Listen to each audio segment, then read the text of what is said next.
Something big is happening behind the scenes with the Miami Dolphins, and I'll tell you right now, most fans have no idea what's really going on. At first glance, everything seems calm, no blockbuster signings, no shocking headlines, but behind this silence, decisions are being made that could completely reshape the future of this team. And here's the twist, not all fans agree with this direction.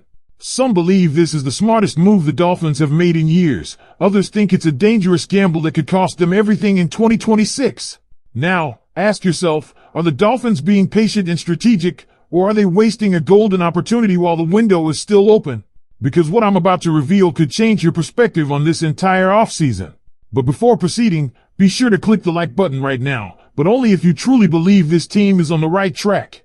And I want to hear from the most optimistic fans. Leave a comment right now saying, I believe in this team, the Super Bowl is coming, because I know there are still people who believe and see something special being built here. Now let's get to what's really happening.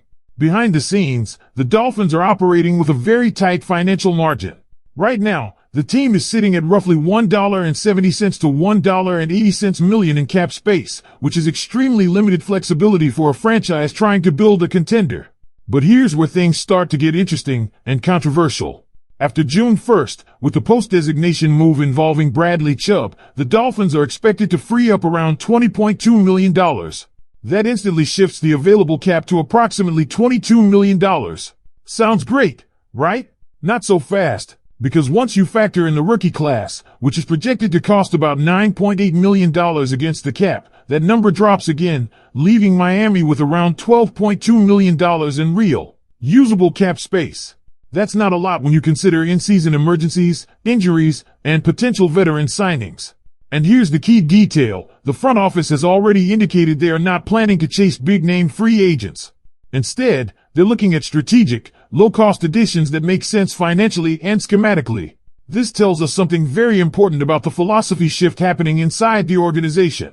The Dolphins are no longer in splash move mode, they're in calculated build mode.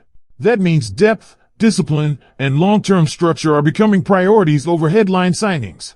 Now let's talk about timing, because the calendar matters more than people think. The offseason program is already underway, with key phases mapped out.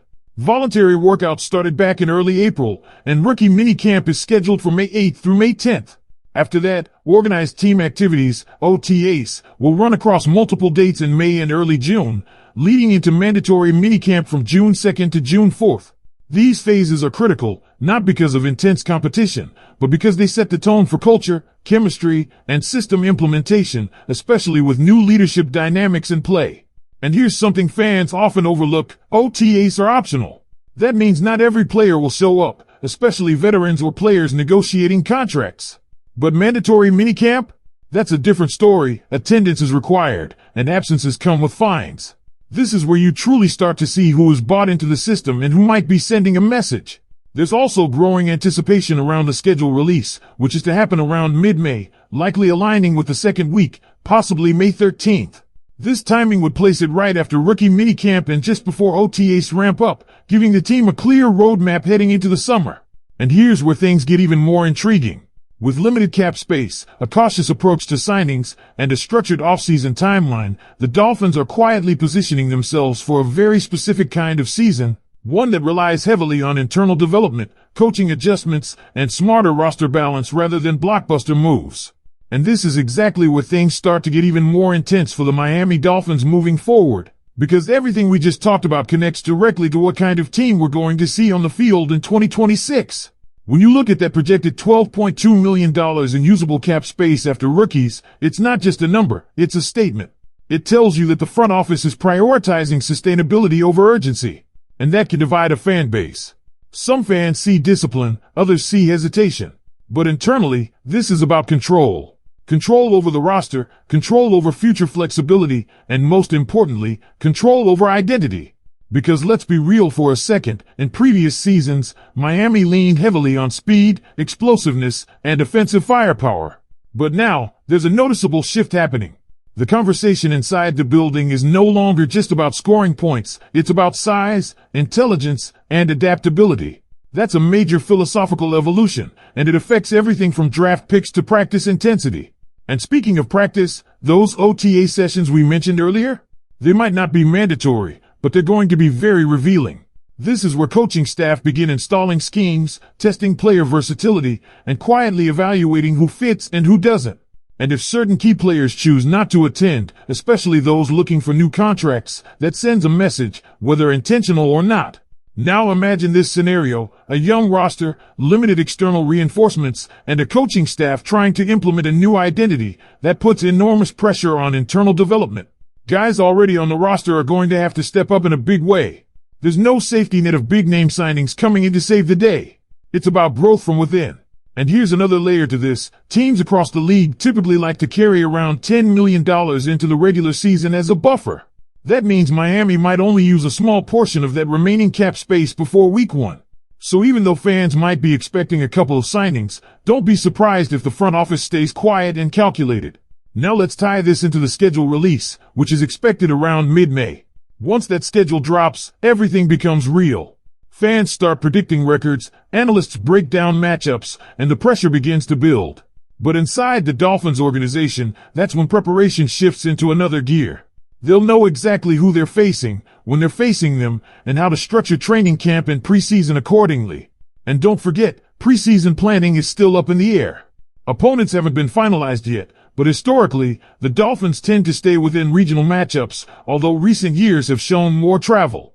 That unpredictability adds another layer of challenge, especially for a team trying to establish consistency early.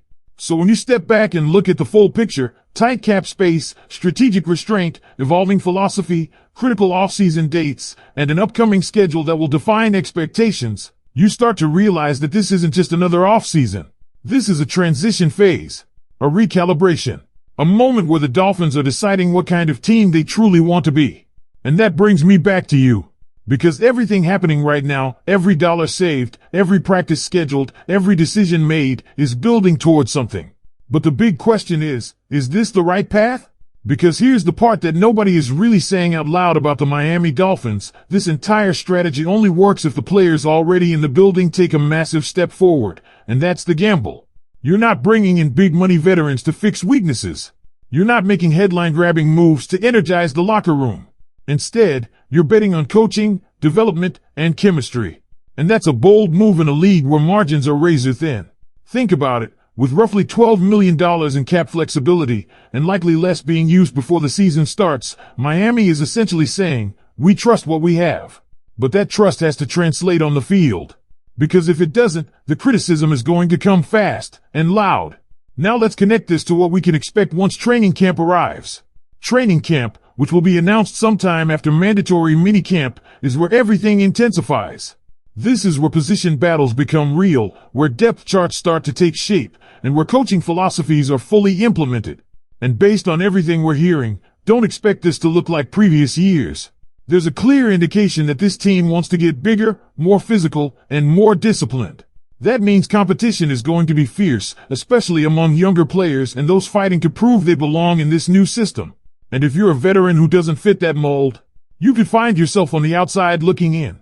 Another key detail that's flying under the radar is how the Dolphins might approach joint practices. With likely 2 home preseason games, there's a strong chance we'll see multiple joint practice sessions in Miami.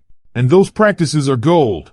That's where teams really test themselves against different schemes, different players, and different mentalities.